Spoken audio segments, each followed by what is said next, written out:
राजभाषा साहित्य में आपका स्वागत है।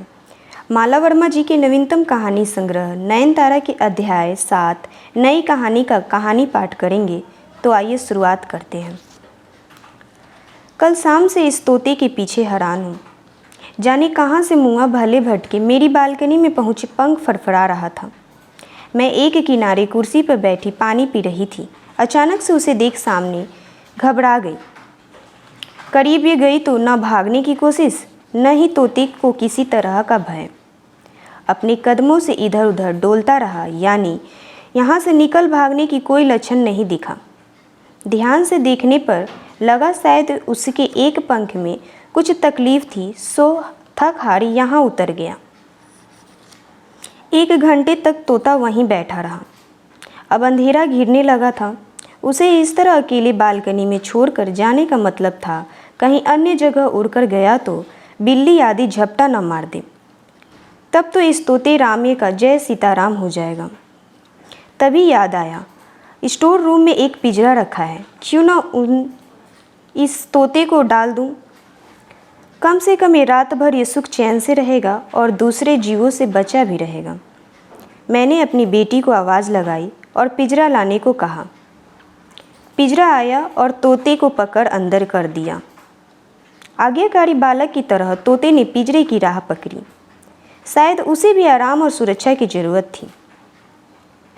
चिड़िया पालने का शौक़ मुझे पहले से ही था, लेकिन बाद में घरेलू व्यवस्था के चलते चिड़ियों को संभालना, उनकी साफ सफाई, खिलाना पिलाना, उसकी आपसी लड़ाई, शोरगुल, काँव कीच, अंडे बच्चे देना आदि से घबरा कर ये जहाँ से चिड़िया खरीद कर लाई थी वापस से वहीं बेच डाली। वे सब लव बर्ड्स थे, बहुत ही क्यूट। शुरुआती दिनों में तो सब कुछ बहुत लुभावन, उत्साहजनक और अच्छा फील हो रहा था, पर बाद में उनकी साज संभालना मेरे लिए एक बोझिल कार्य हो गया। कुछ दिन ये ज़रूर खाली खाली महसूस हुआ, फिर सोचा जो किया अच्छा किया। बर्ड तो चले गए, पिंजरा रह गया। संयोग आज मौके पर काम आ गया। पिंजरे के अंदर मैंने रोटी के कुछ टुकड़े, फल फ्रूट, हरी मिर्ची रखा और पानी के बर्तन में पानी डाल दिया। तोता भूखा था, दिन भर जाने कहाँ कहाँ से भटकता यहाँ पहुँचा था।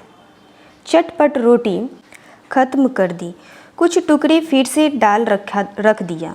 आज के भोजन की इतिश्री हुई, दिल करेगा तो खाएगा, वरना सुबह यही उसका ब्रेकफास्ट होगा। कट्टे फल भी थे। अरे हाँ, तोता बीच बीच में आवाज़ भी कर रहा था।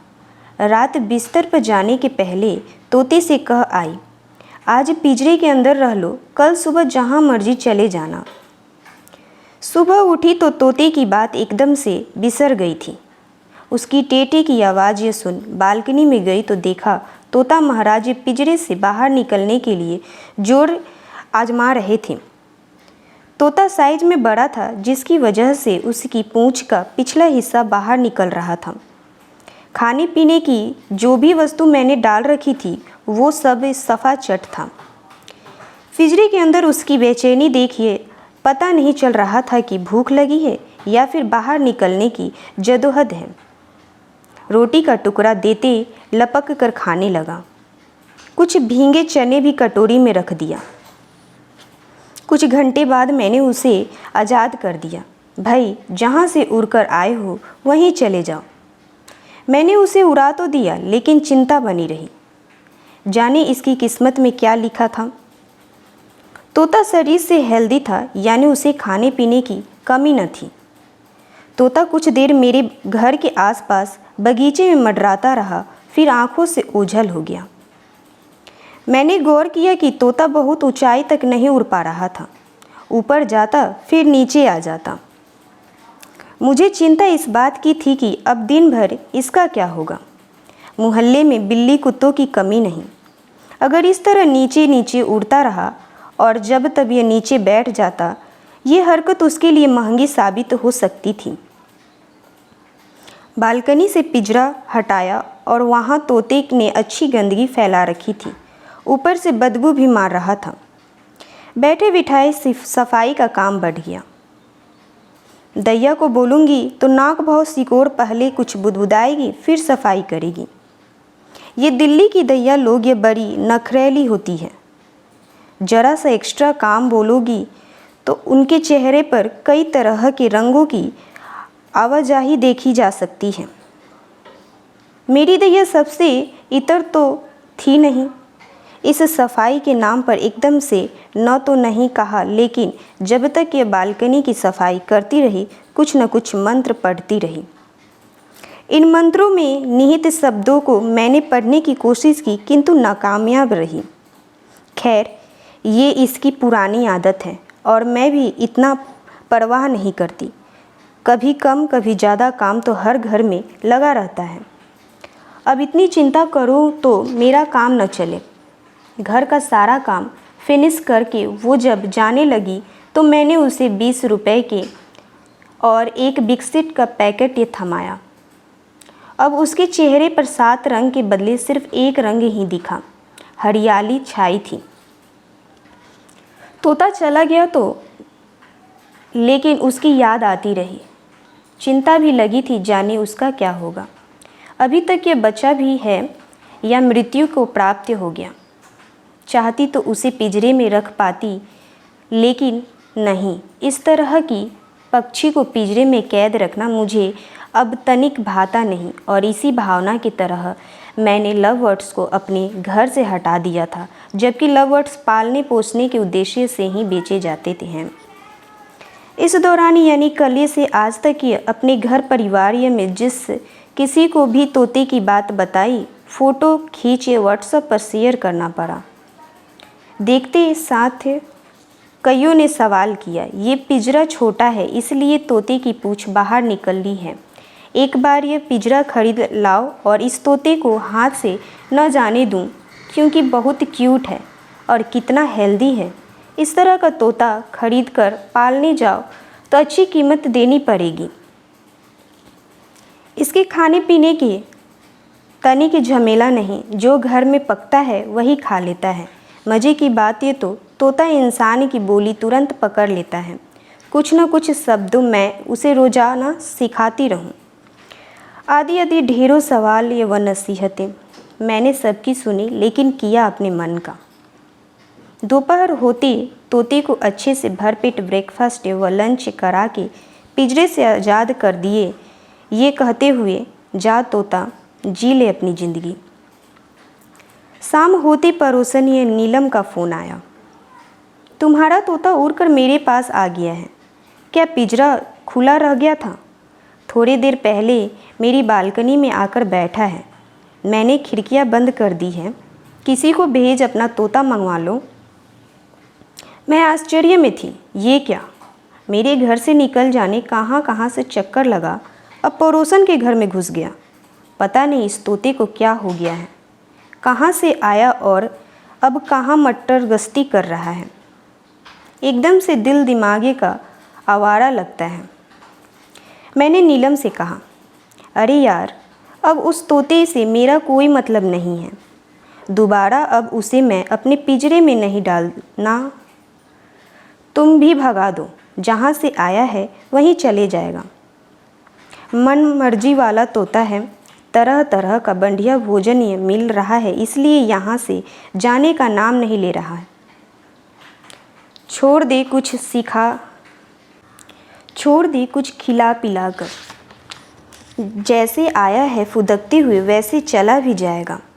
कुछ घंटे उसे पिंजरे के अंदर क्या रखा, उस जगह को गंदा करके रख दिया। अब मेरे पास इतना जांगर नहीं है। प्रत्युत्तर में नीलम ने कहा, ये जरूर किसी का पोसुआ तोता है, तभी किसी न किसी के घर में प्रवेश कर रहा है। एकदम से जंगली होता तो ऊंचे पेड़ों या अन्य किसी बाग बगीचे में अपनी संगी साथी के साथ ही रहता, लेकिन ये बार बार एक ही हरकत कर रहा है। मैंने पाव रोटी का टुकड़ा दिया तो लपक लिया। इसी से पता चल रहा है कि ये घरेलू तोता है। ज़रूर ये राह भटक गया है। अब किसका होगा, वो बेचारा इसे खोज रहा होगा, परेशान होगा, या फिर कहीं जानबूझकर उसने भी न उड़ा दिया हो। खैर कोई बात नहीं, मैंने तो इसलिए तुमसे पूछा, क्या पता ये पिंजरे ने खुद ही न भाग गया हो और तू खोज रही हो।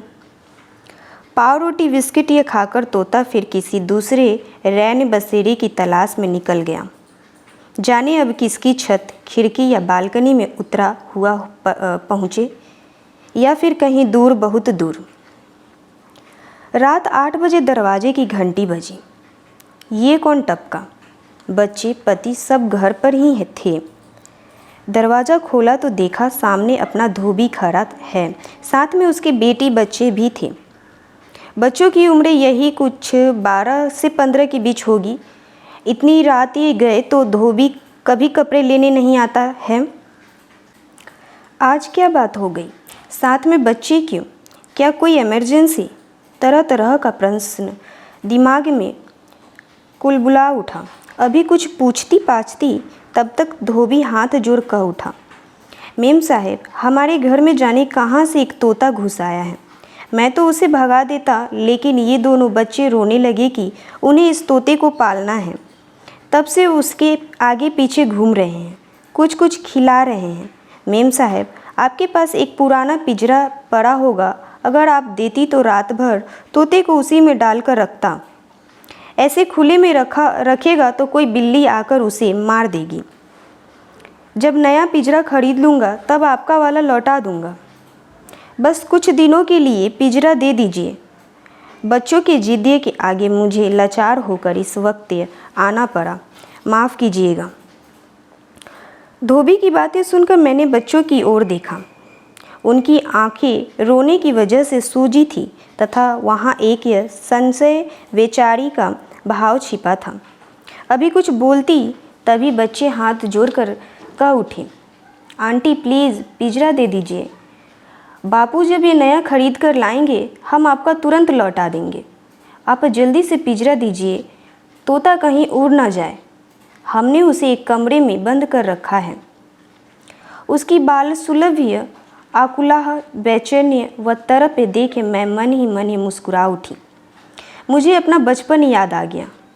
कितनी बार हम भी ऐसे दौर से गुजरे होंगे और कुछ मनचाहा पा लेने की खुशी कितनी बड़ी होती थी। अभी पिंजरा लाती हूँ, कह मैं मुड़ी। स्टोर से पिंजरा लाकर बच्चे को थमा दिया और कह उठी, हाँ, इस पिंजरे को लौटाने की ज़रूरत नहीं, इसे अब अपने पास ही रखना।